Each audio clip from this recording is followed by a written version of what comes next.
नमस्कार दोस्तों। आज इस सत्र में आपका हार्दिक स्वागत और अभिनंदन है। आज हम हिंदी की अगली कक्षा में आपसे मुलाकात कर रहे हैं।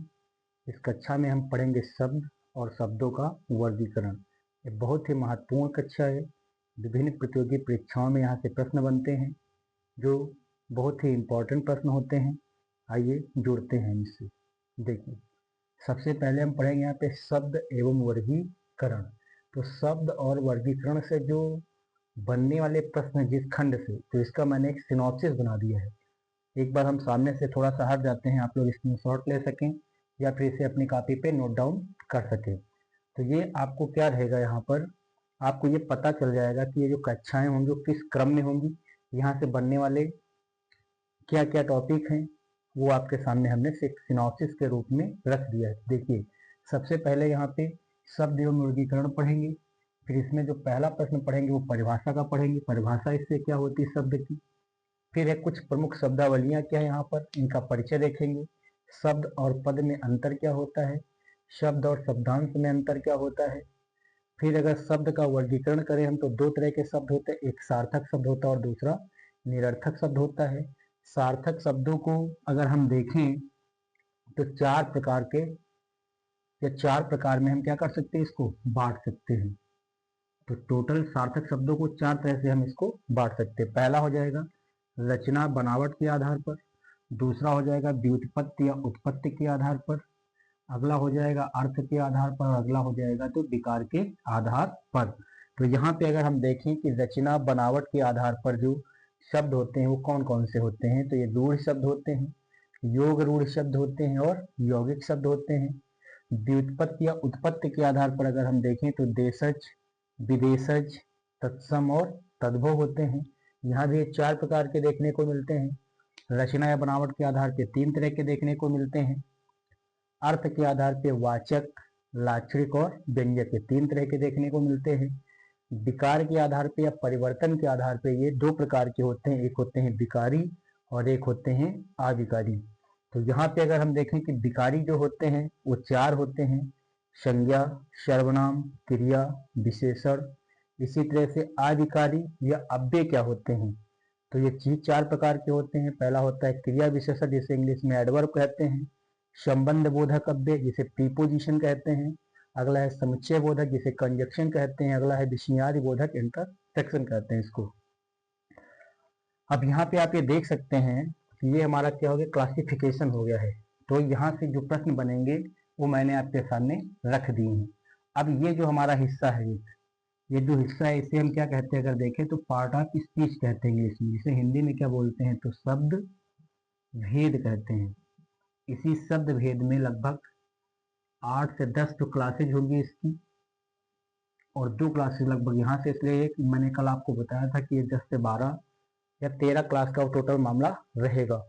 तो इसमें अगर हम देखें तो संज्ञा के यहीं पे तीन रूप पढ़ेंगे, लिंग, वचन और कारक पढ़ेंगे। इसी तरह क्रिया में हम पढ़ेंगे काल और यहीं पे पढ़ेंगे वाच्य। तो ये टोटल इधर से हो गए 4, 3, 7 और 2, 9 हिस्से।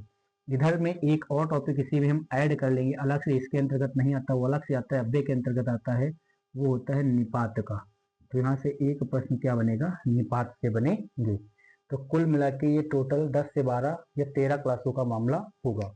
तो आइए आज हम जो चर्चा पर चर्चा करेंगे वो करेंगे शब्द क्या है, शब्द की परिभाषा क्या है, इनके प्रमुख वर्गीकरण क्या क्या है। तो ये मैंने आपको एक सिनॉप्सिस बता दी है। अब हम इसकी परिभाषा की बात करते हैं। देखिए,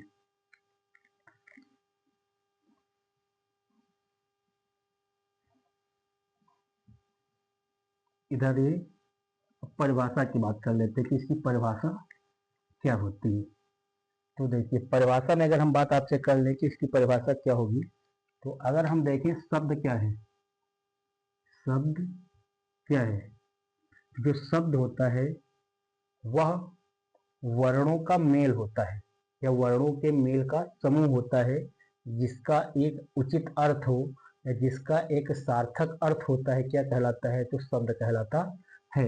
अगर आप कहें तो सीधे शब्दों में क्या कह सकते हैं, वर्णों के सार्थक समूह को, वर्णों के सार्थक समूह को, वर्णों के सार्थक समूह को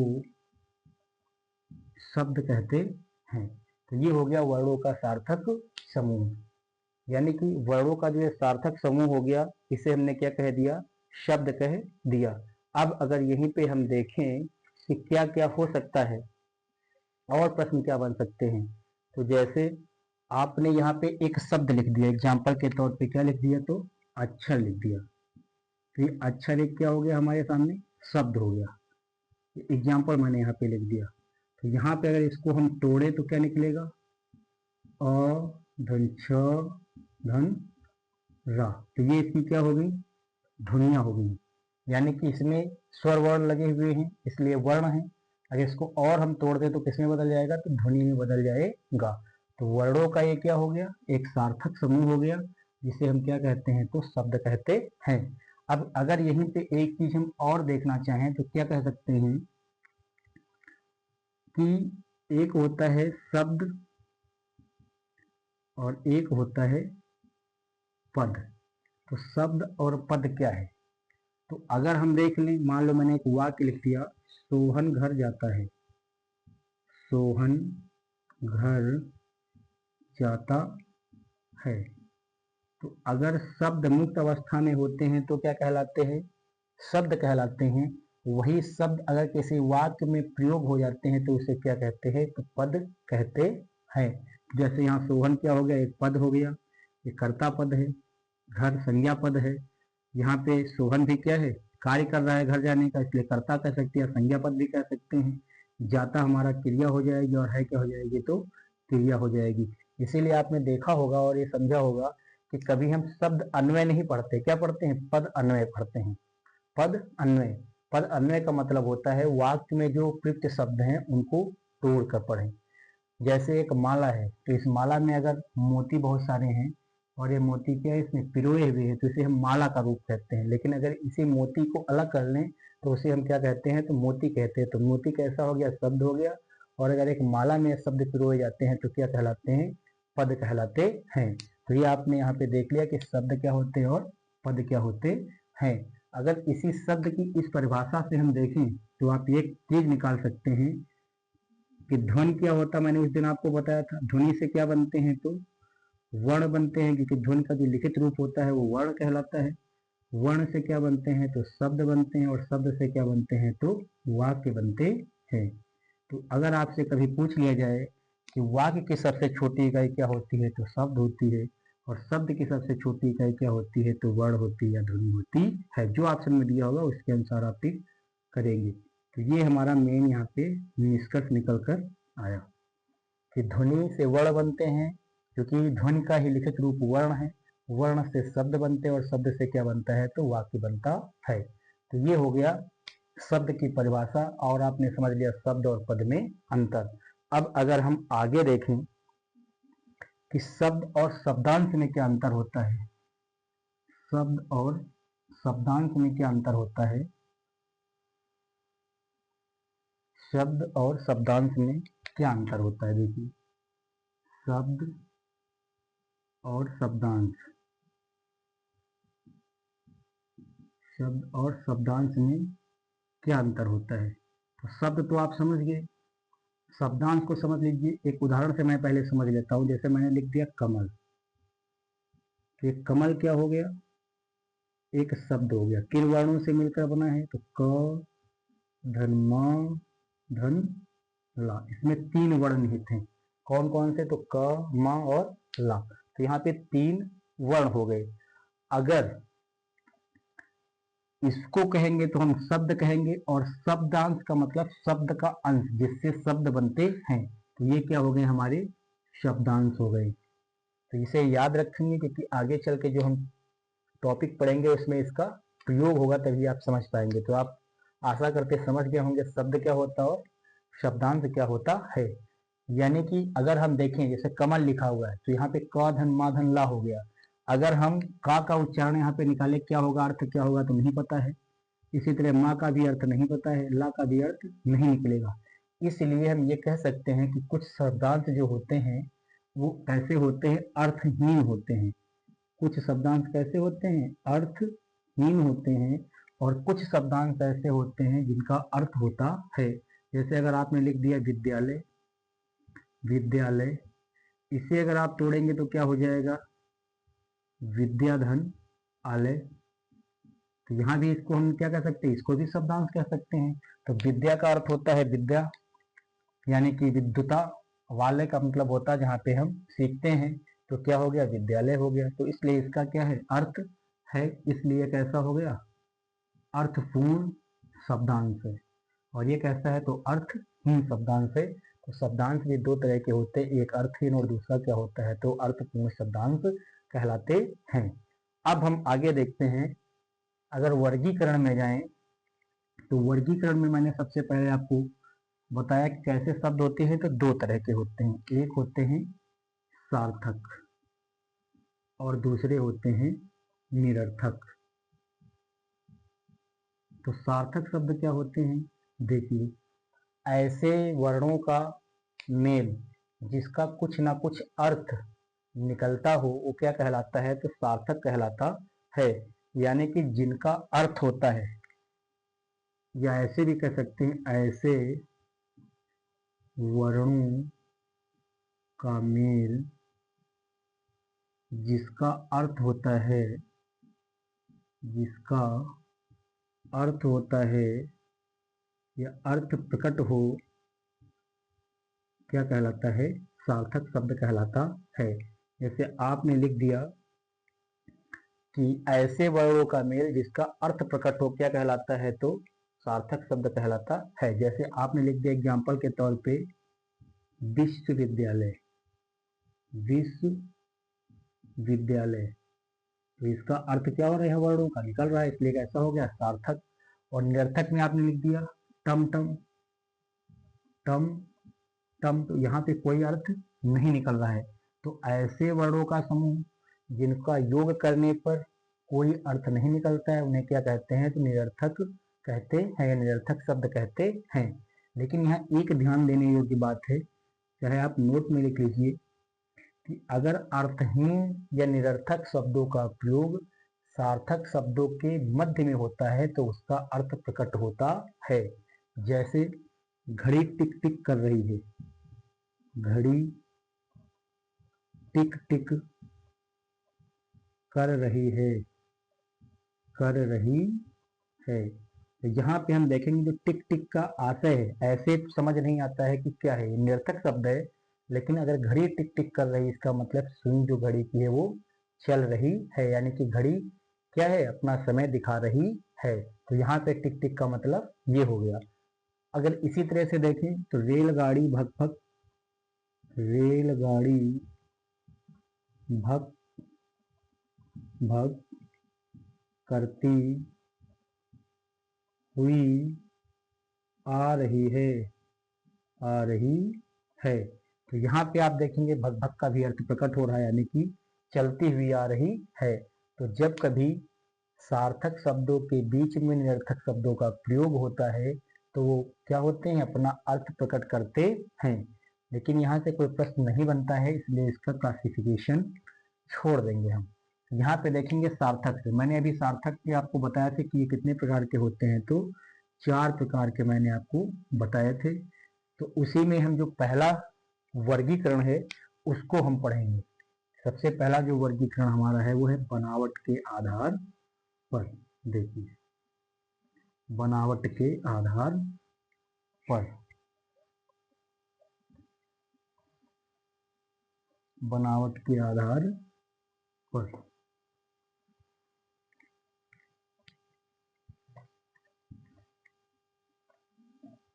तो आप कर देते हैं थोड़ा सा,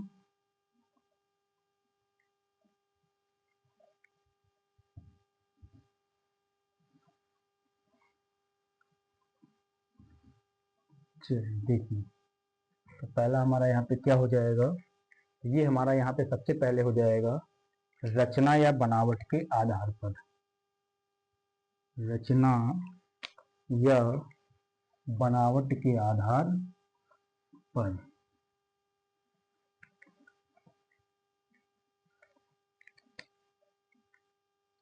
रचना या बनावट के आधार पर, बनावट के आधार और चाहे रचना कह लें चाहे बनावट के आधार पर कह लें, तो ये कितने प्रकार के होते हैं? तो 3 प्रकार के होते हैं। 3 प्रकार के ये होते हैं। कौन कौन से होते हैं? सबसे पहला होता है रूढ़ शब्द। रूढ़ शब्द, रूढ़ शब्द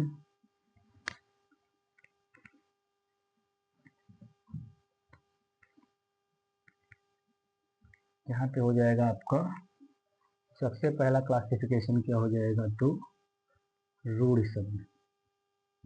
रूढ़ शब्द दूसरा हो जाएगा योग रूढ़। योग, देखिए रूढ़ शब्द हो जाएगा तो चाहे हम दूसरा लिख लें यौगिक, और तीसरा होता है योग रूढ़। तो दूसरा क्या लिख लेंगे यहाँ पर?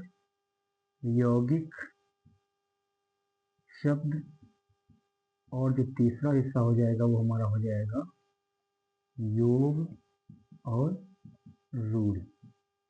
तो अब अगर हम सबसे पहले देखें कि रूढ़ शब्द क्या होते हैं, रूढ़ शब्द से आपका क्या तात्पर्य है, या रूढ़ शब्द कौन कौन से होते हैं?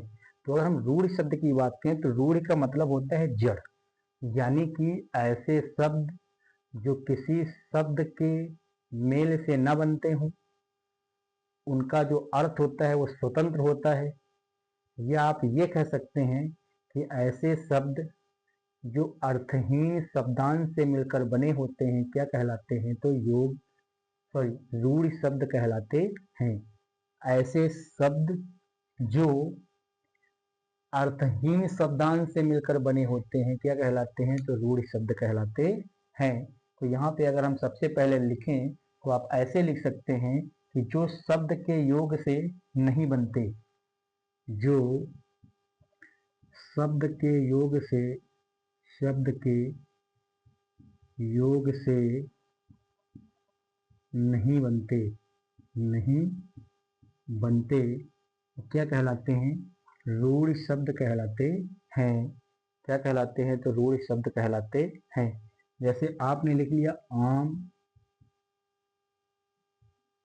अनार,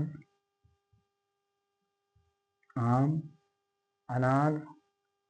आगे अगर और लिखना चाहे तो कान, कलम, ये एग्जाम्पल हो जाएंगे। कान हो गया और क्या हो गया? तो कलम हो गया। अब कैसे इनको हम जान पाएंगे कि रूढ़ शब्द हैं? तो चाहे इसे ट्रिक कह लो, चाहे इसे परिभाषा कह लो, चाहे इसे जानने का तरीका कह लो।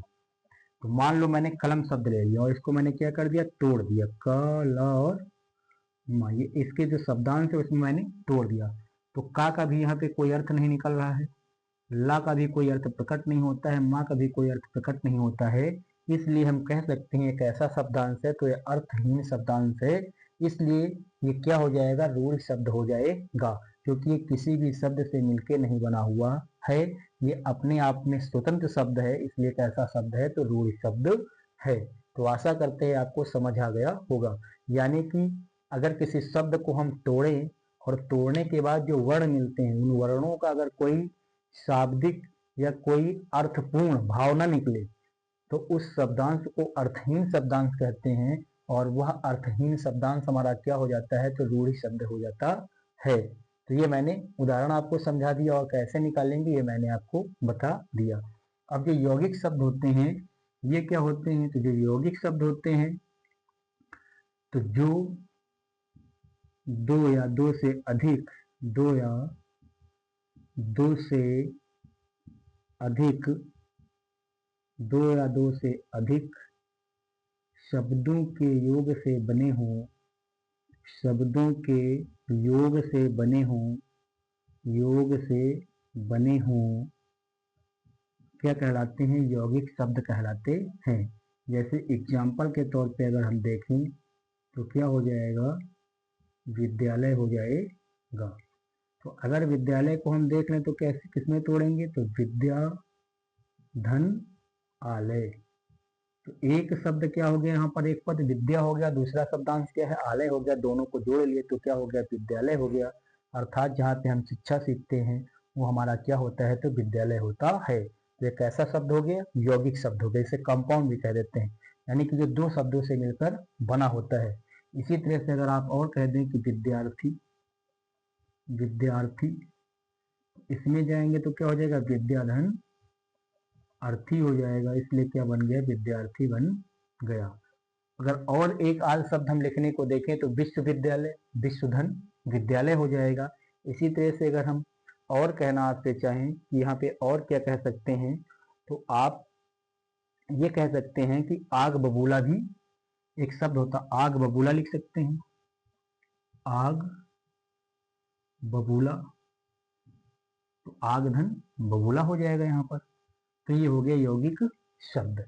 तो अभी जैसे वहां पे अर्थहीन शब्दांश था, वैसे यहाँ पर क्या हो जाएगा, यहाँ पर हो जाएगा जिन जिन जो शब्दांश क्या होते हैं, सार्थक होते हैं।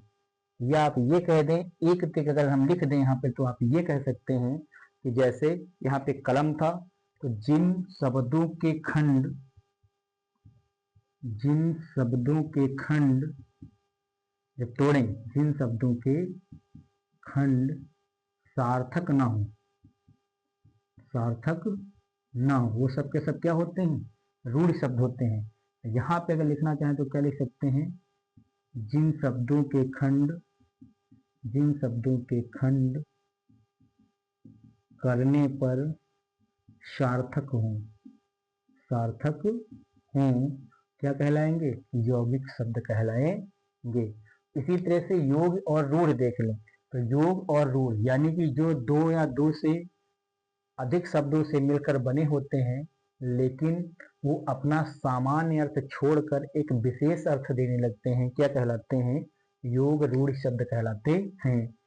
जो योग, या डायरेक्ट लिखना चाहे तो ऐसे लिख सकते हैं, जो शब्दों के योग से, शब्दों के योग से बने होते हैं, बने होते हैं, लेकिन अपना सामान्य अर्थ छोड़कर, अपना सामान्य अर्थ छोड़कर, सामान्य अर्थ छोड़कर, सामान्य अर्थ छोड़कर एक विशेष अर्थ प्रकट करते हैं, या एक विशेष अर्थ प्रकट करते हैं, प्रकट करते हैं, क्या कहलाता है, योग रूढ़ शब्द कहलाता है। जैसे मान लो आपने लिख दिया पंकज शब्द, उदाहरण के तौर पे क्या ले लिया, पंकज लिख दिया, इसको अगर तोड़ेंगे तो टूट जाएगा, पंक धन जा, पंक का मतलब होता है कीचड़, और जा का मतलब होता है उत्पन्न हुआ, उत्पन्न हुआ, जो कीचड़ से उत्पन्न हुआ है। तो कीचड़ से बहुत सारी चीजें उत्पन्न हो सकती हैं, काई है ना, काई है, कुछ जीव हैं जो कहाँ से उत्पन्न होते हैं, कीचड़ से उत्पन्न होते हैं। उसी तरह से कमल भी कहाँ से उत्पन्न होता है, कीचड़ से उत्पन्न होता है। लेकिन यहाँ पंकज का तात्पर्य क्या है, जो कीचड़ से उत्पन्न हुआ, अर्थात क्या हो जाएगा, तो कमल हो जाएगा, क्या हो जाएगा, तो कमल। तो सामान्य अर्थ क्या था, कीचड़ से उत्पन्न, लेकिन हमने वो नहीं लिया, हमने क्या लिया, एक विशेष अर्थ ले लिया कि इसका मतलब ये होता है कि पंकज का मतलब कमल, जो कीचड़ से उत्पन्न हुआ है वो कौन है, तो वो कमल है। तो इसलिए यहाँ पे यह शब्द क्या कहलाएगा, योग रूढ़ शब्द कहलाएगा। यानी कि ऐसे शब्द जो यौगिक या रूढ़ शब्दों से मिलकर बने होते हैं, लेकिन अपने सामान्य अर्थ को छोड़ देते हैं और एक विशेष अर्थ को धारण कर लेते हैं, उसे हम क्या कहते हैं, तो योग रूढ़ शब्द कहते हैं। इसी तरह से जलज या जलद कह सकते हैं, तो जलद का मतलब क्या हो गया, बादल हो गए, यानी कि यहाँ एक विशेष अर्थ क्या हो जाएगा, बादल हो जाएगा। लंबोदर, ऐसे जिनका पेट बहुत भारी होता है, मनुष्यों का भी बहुत भारी हो सकता है, लेकिन लंबोदर का जो विशेष अर्थ हो किसके लिए है, तो गणेश के लिए है, इसलिए हम इसे क्या कहते हैं, तो योग रूढ़ शब्द कहते हैं। तो ऐसे बहुत सारे उदाहरण हो सकते हैं। अगर आप थोड़ा बहुत हिंदी के बारे में जानते हैं तो आपने समास पढ़ा होगा, और समास के अंतर्गत जो बहुव्रीहि समास होती है उसके जो उदाहरण होते हैं वो किसके अंतर्गत रखे जाते हैं, तो योग रूढ़ शब्दों के अंतर्गत रखे जाते हैं। आगे चल के हम पढ़ेंगे बहुव्रीहि समास क्या होता है। तो आशा करते हैं अब आपको अच्छे से समझ आ गया होगा कि रूढ़ शब्द क्या होते हैं, यौगिक शब्द क्या होते हैं और योग रूढ़ शब्द क्या होते हैं। एक बार हम सामने से थोड़ा हट जाते हैं, आप लोग स्क्रीनशॉट वगैरह ले लें, इसके बाद हम क्या करते हैं, इसको इरेज करते हैं। देखिए, तो ये हो गया हमारा रचना की या बनावट के आधार पर। अब जो अगला है हमारा वो है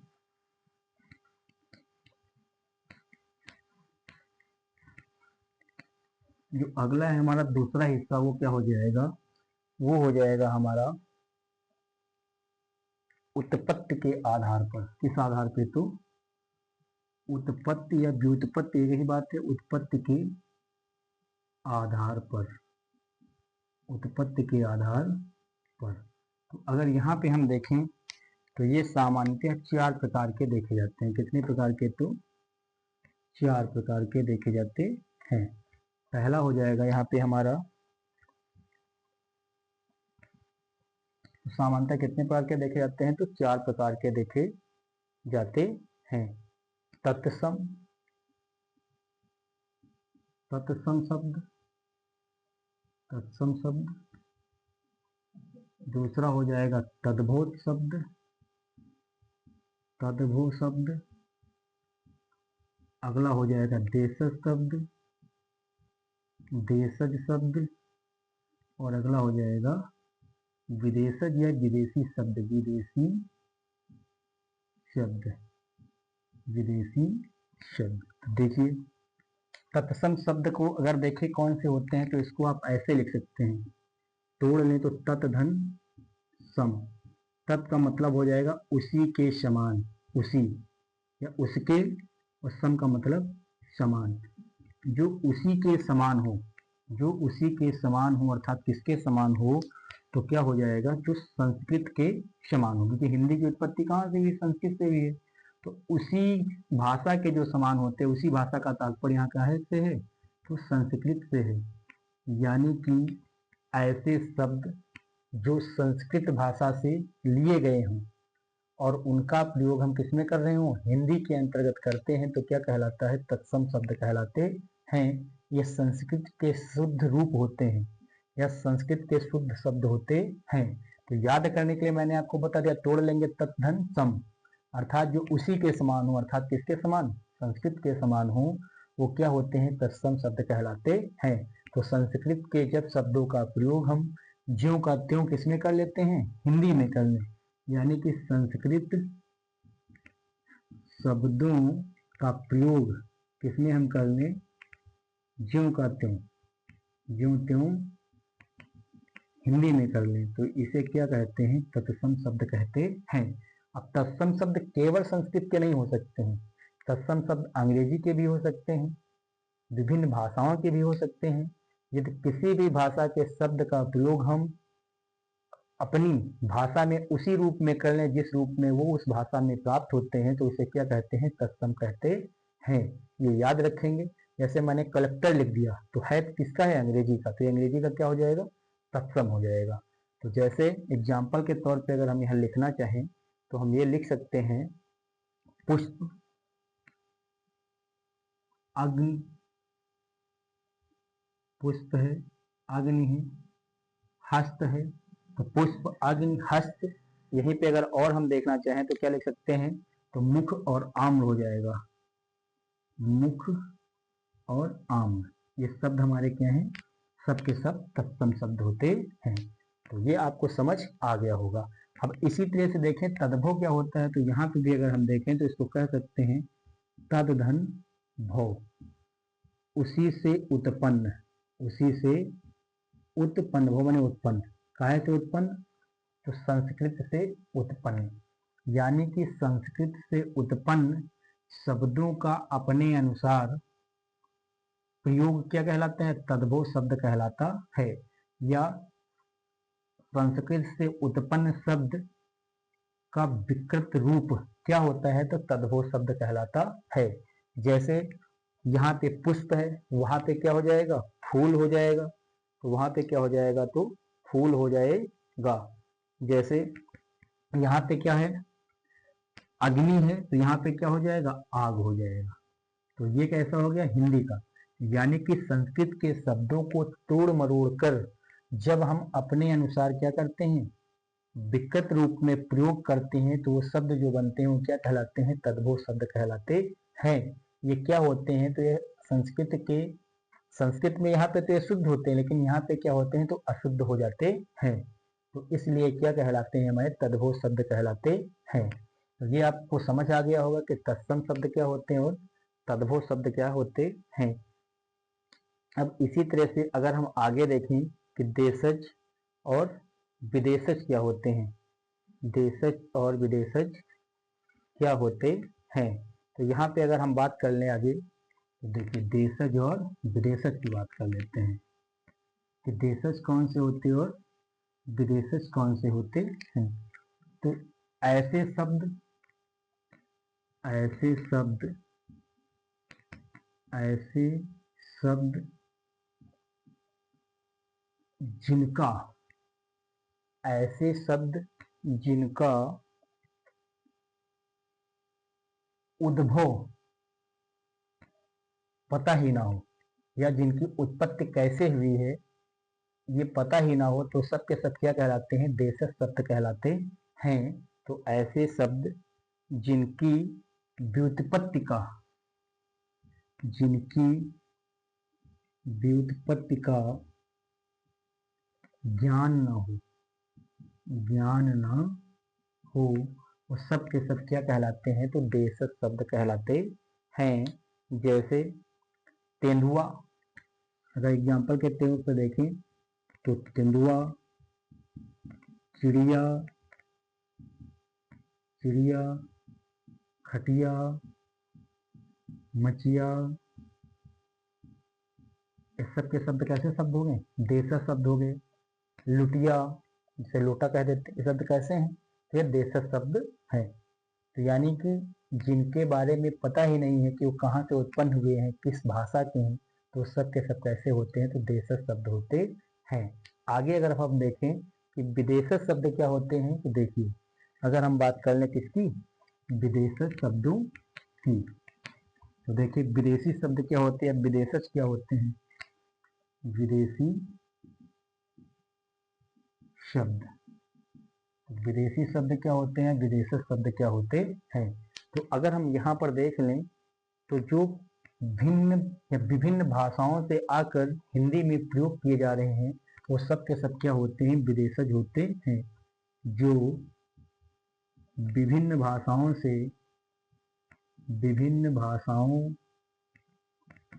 से आकर हिंदी में प्रयुक्त होते हैं वो क्या कहलाते हैं, तो विदेशी शब्द कहलाते हैं। अगर एग्जाम्पल के तौर पे हम यहाँ देखें तो जैसे अरबी भाषा से अगर हम देखें, किस भाषा से देखें, अरबी भाषा से, तो एक शब्द ऐतराज, ये किस भाषा का हो जाएगा, अरबी भाषा का हो जाएगा। इसी तरह से अगर हम दूसरा देखें औरत, और फिर क्या हो जाएगा, तो तारीख, ये जो शब्द हैं किस भाषा के हैं, तो अरबी भाषा के हैं। इसी तरह से अगर हम फारसी में देख लें, किस भाषा में देख लें, फारसी में देख लें कि फारसी भाषा के कौन कौन से शब्द हैं जो हिंदी में प्रयोग किए जाते हैं, तो कमर है, खर्च है, गुलाब है, कमर है, खर्च है, और क्या हो जाएगा, तो गुलाब हो जाएगा। अब इसी तरह से अगर हम और देखें कि और इसका क्लासिफिकेशन क्या हो सकता है, तो तुर्की से कौन कौन से शब्द आ सकते हैं, तुर्की से तमगा, तो ये शब्द कहाँ से लिए गए हैं, तो तुर्की भाषा के शब्द हैं। इसी तरह से अगर अंग्रेजी में हम देख लें कि इंग्लिश से कौन शब्द आए हुए हैं, तो इंग्लिश में अगर हम देखें तो कलेक्टर बोलते हैं ना, कलेक्टर, डॉक्टर, ये जो सब शब्द हैं किसके हैं, अंग्रेजी भाषा के हैं। तो विभिन्न भाषाओं के शब्द हिंदी में प्रयोग किए जाते हैं।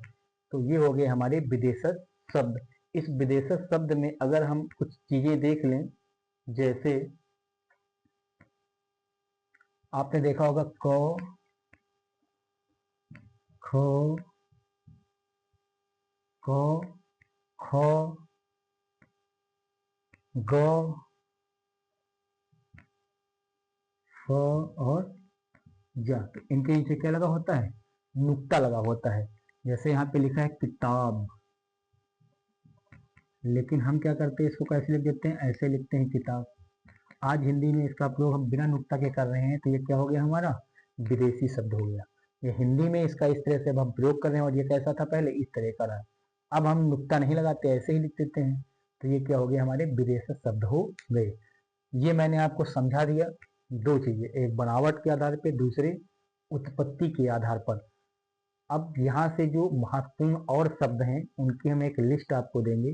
जब ये शब्द को हम पूर्ण कर लेंगे तो इसी कमेंट बॉक्स में एक टेलीग्राम ग्रुप बना देंगे, जिसको आप ज्वाइन कर लेंगे, और वहीं पे आपको यहाँ से हम एक हस्तलिखित जो PDF होगी और उसमें आने वाले जो बहुत ही महत्वपूर्ण शब्द होंगे वो आपको हम देंगे, तो वहाँ से आप डाउनलोड कर लीजिएगा। तो अगले सत्र में मिलते हैं हम इसके अगले 2 हिस्सों से। जो हमारे शेष रह गए हैं वो कौन कौन से हैं? आपने देखा होगा अर्थ के आधार पर रह गए हैं और विकार के आधार पर रह गए हैं। तो अगली कक्षा में हम आपसे मिलेंगे। जय हिंद, जय भारत, धन्यवाद।